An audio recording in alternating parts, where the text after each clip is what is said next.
yun? Manila? No, not from Manila. I'm from Davao. Ay, kaya po rin si Sulod Gawas. Sulod Gawas, ako pa ni mo magpa-level ka direct 28 kay 27 pa man na i-level na ni mo 28 diri sa akong live. Malipay pa ko kay sige kag Sulod Gawas. Bagay gid kay sumpangan. Newscaster ng Channel 7. Oh, hindi ko alam. Gusto ko na ako'y ganahan na ano ba, nga gift. Pero wala ko baluon sa to siya na gift. I mean, pila to siya. Or siguro dili kaya mahal siguro to. Basta gift siya sa isa ka TikToker sa live sa isa ka naka-number nag-live mo. Like, nice kayo kay Murag. Kung kasabot sa iyo hangan. Or siya na yung mga swan. Ay, swan ba to? This one. I don't know if swan yun or ano.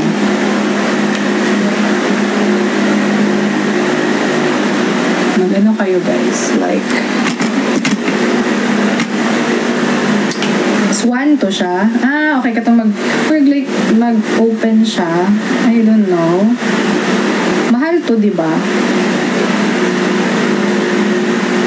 Na-try pa na ako dari sa TikTok ever sa mga gifter na ako before. Kaya na-try ko lang yung whale, lion, yung parang yung mga little lion.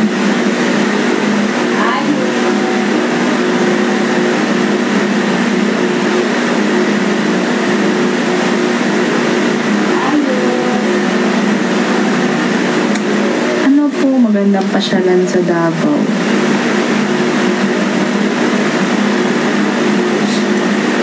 Sa city. Ang laki kasi ng Davao, guys. So, bakit umiikot matam? Dami nyo namang tanong, guys. Ano? Walang, for me, Saman, Buddha. Pero you need to like travel for around 1 hour or around 1 hour. Siguro baka trip nyo simple lang. Okay, sorry. Hindi kasi ako masyado mahilig ako sa dagat, but wala pa kasi nakakatalo ng Siargao po. So, yun. Wala pang nakakatalo ng Siargao for me. Like, if ever na yung vibe. Hi, Cherry! Good morning. Flamingo Ghost 1,000 and other one as Relax Ghost 399. Ay, katong Flamingo. Flamingo to ang iyang gigift. Like, kagan kayo siya gigift na Flamingo. Tas, daming afam yay ka. Ay, sorry, hindi ako naka-afam. Yung ano ko dun sa Siargao, yung habol ko sa Siargao is the island mismo, yung isla mismo. Ang ganda dun. Ang ganda ng Siargao when it comes to like, lalo ng mga tao dun ang babait, yung mga local people na dun ang babait, and then sarap ng food, ang ganda ng place, like super ang sasarap ng food. Live ba to or love ko to? Ang dami nyo na talagang, ang dami ko ng asawa dito, ang dami ko ng jowa, ang dami ko ng love, ang dami ko ng babe. Dinagat Island, yeah, also. Pinagastos din mo sa Siargao.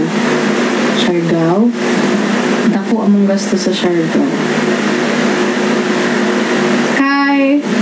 Kasi malaki yung gastos doon sa Siargao. If ever, nag-Airbnb kami. Dalawa lang kami ng best friend ko. Last year lang, November. Birthday ko. Doon ako nag-birthday kasi. So, yung nagastos namin. Basta yung 4 days, 5 days, 4 nights ata kami doon. Hindi kami mayaman. Ang bango ko pa ngayon. Nagkakaligo ko lang kanina ng madaling araw. Naligo ko mga 1 a.m. Hindi pa nga ako nakapag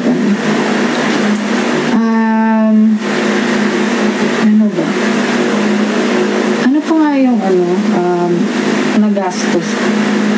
Malaki yung gastos namin sa pagkain kasi lahat ng masasarap na pagkain sa Siargao almost tinry namin.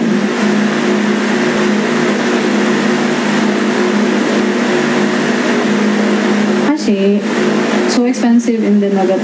I visited 9 islands.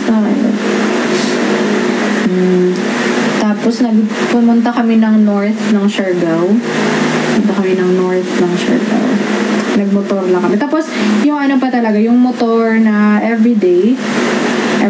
So, yung na-rent namin na Fazio kasi yung gusto namin na i-rent na motor. Ayoko yung iba. So, ako nagda-drive. Sa 5 days, yung nagastos lang namin na gasolina is only 250. Tapos may sobra pa yun. Tapos na ikot namin yung Siargao. Like, pumunta kami ng